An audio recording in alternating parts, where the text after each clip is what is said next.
you are becoming a technology enthusiastic person because of the advances coming on robotics or any other technology like artificial intelligence or anything.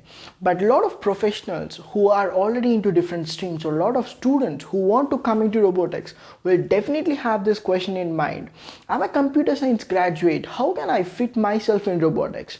I'm a pure life sciences person, how do I fit myself into robotics? I'm completely into some kind of technology which is very parallel with robotics, but how do I fit into it? So robotics is a team sport. So how exactly different roles pay their lot of assets towards robotics is what we are going to see.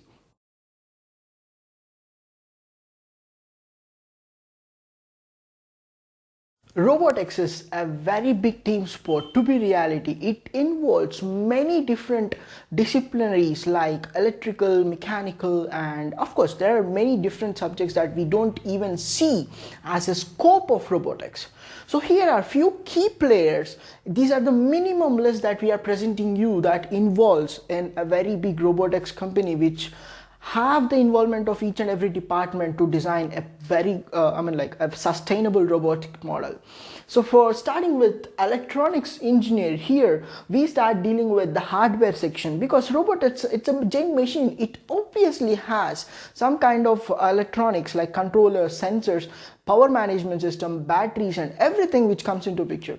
So all this hardware, designing of what exactly our PCB should look like, to what should be the sensors that have to be used, everything involves an electrical or an electronics engineer to be working under this. When it comes to the next friend of them, so why do we call it friend? As without electronics engineer, there won't be a robot, and without a proper design, a robot will definitely not work proper. So when we call electrical and mechanical engineers for a robot design as a very close relative friends. So here we call mechanical engineer the person who is responsible for designing this perfect model which works in an environment that which the robot is suitable to.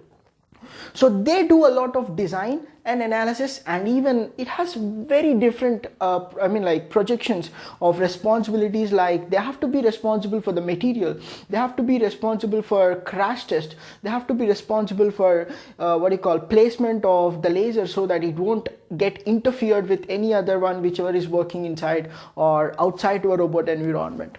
So these are the two key departments that which at every robotics team or every robotics company will definitely have in them. When it comes, the next department is computer science. They closely work with some kind of wireless networks, developing different algorithms. Maybe it may be artificial intelligence, and if we go in deep like pattern recognition, classifiers, and there are lot of lists in which computer science department will be helping the robotics engineers and a robotics company in developing the best efficient algorithm that is suitable for their robotics project or their product.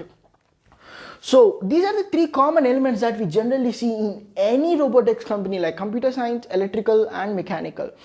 Regardless of this, if you go deep down and try to understand what exactly is making a team sport which makes them the robot stand out of the different competitors or make their robot very reliable to their objective, a few more important categories like mathematics. So this department people will be working on complex mathematics that are required to make few algorithms for AI or computer science people, and they also help mechanical and electrical people in developing few complex functions which are few numerical iterations which help them to improve their efficiency. So mathematics department will closely work with computer science and electrical and mechanical when there is a requirement of iterations or mathematical modeling or developing a new kind of functions, probability functions, if it is autonomous navigation or anything, complex algorithm which is involved in the robot. They'll definitely help them in developing the core functions that are required for them to program. When it comes to the next three departments here, law, cognitive science and biology, these are some departments not every robotics company require, but yet if you are looking at a product company, or if you are a person who are into this but still interested in robotics, let's see how you can fit into it. When it comes to biology, there are few companies which are inspired, develop products which are inspired from nature. So for example, if you take a spider robot, how many joints should be present in its leg so that it can move more effectively? How many number of drones or swarm robots are required to lift a weight and put it or pick it up at one point and place it in another joint? So biology is something, this department is something which inspires and lets this robotics engineer and mechanical design and other departments know that how effectively they can make a robot which is similar to that of a flying bird. Maybe from there where all the inspiration of flying robots came from.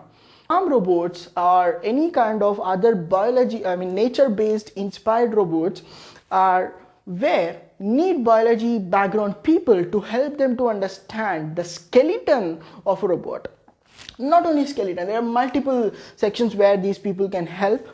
And when it comes to cognitive science, it is where it is now emerging. Why it is emerging? Because previously, a decade back, robots are meant to work in a very dedicated workspace, and humans are not allowed because we don't exactly know how harm it is if there is a small malfunctioning of a robot.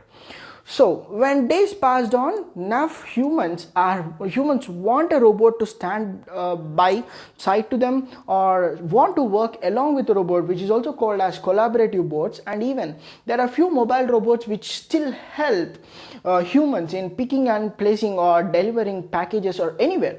So the ability of a robot to closely work and understand the effects of it, the actions made by it, what are the effects of it, and learn back from their mistakes.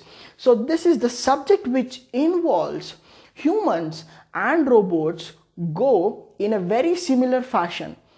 This is a very growing subject because now the collaborative bots are increasing. And remember, collaborative bots is just one application of cognitive science. We call them as cognitive robotics, which is a very growing department in this generation.